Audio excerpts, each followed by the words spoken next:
Ang superhero housemates nagkakatuwaan habang suot ang kanilang costumes. Go, go! Sabi ka sa kanya ba? You next! Wala nyo makasag kayong dalawa dito.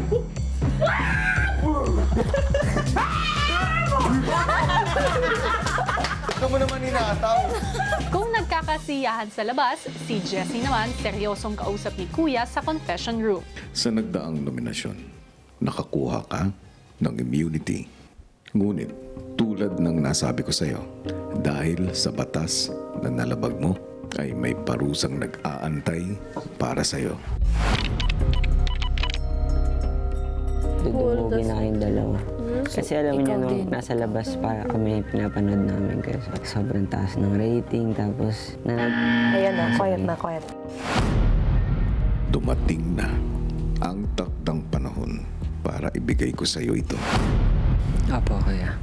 Isang bagay ang dumating sa bahay ko na nakapagbigay ng kapangyarihan sa mga housemates mo. Ito naman ang magiging daan para sa iyong kaparusahan, Jessie. Apo, Kuya. Bilang parusa ng kanyang naging violation, kailangan hawakan ng dalawang kamay ni Jessie ang kometang dumating sa bahay ni Kuya sa lahat ng pagkakataon. Hindi niya ito pwedeng ilapag o ipatong, maliban na lamang kung siya ay gagamit ng banyo. Ito ay kailangan niyang gawin hanggang sa oras na itatakda ni Kuya. May paraan. Ako na magsasara, ako na magsasara. Ano gagawin, Beshi? May powers ka na. Siyempre, baka pwede siya. What do we gotta do with this? Parusa. For the violation. Gagawin mo? Gaano katagal? Ko alam. Ang housemates agad na nagpakita ng suporta kay Jessie. Kaya. Kaya mo yan, bro.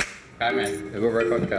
Isipin mo na lang, workout ka. Isipin mo tapos push lang. marshmallow. Ano yan? Bulok ng marshmallow. Pwede ka rin naman siguro umigat, tapos hawak mo lang. Para lang ma-relax yung likod mo. Kasi masakit sa likod yun eh. May sumasayaw sa likod mo, Beshi. Hindi nakakatulong. Wait lang.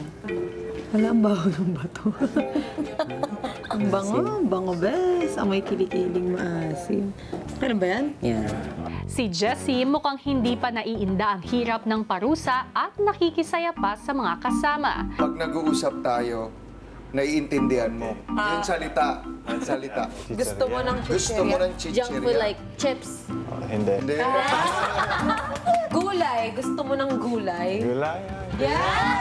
Oo, hindi. Oo naman. Gusto mo kainin yung kamote?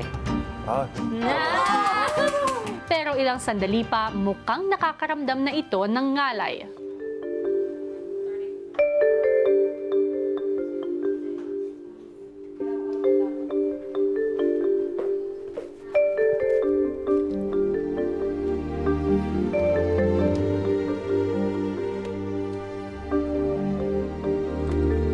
Kalabas?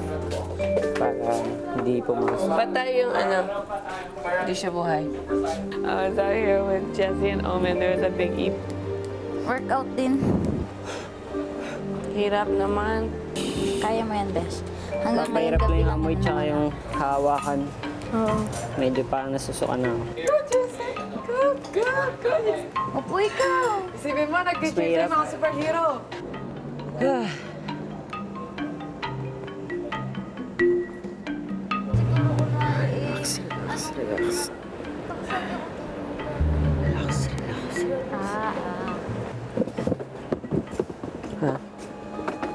Sakit likod. Sakit likod. Ayan. Kaya yan. Mind over matter, best. Wow! Best yung best. Ilang sandali pa, oras na para matulog ang lahat. Kasama ko siya matutulog. Paano yung lapel ko? Tanggalin ko. Pero wag ka na magsalita pag tinanggal ko.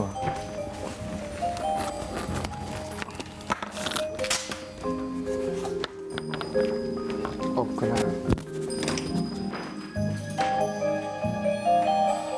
Kinabukasan, hawak pa rin ni Jessie ang kanyang parusa.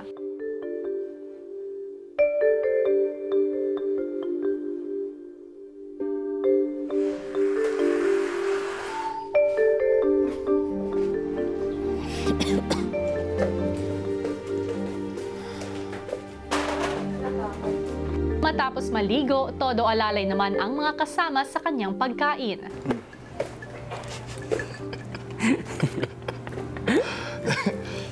Nana, damihan mong gatas para matay ka. Laki na ng anak ko agad eh.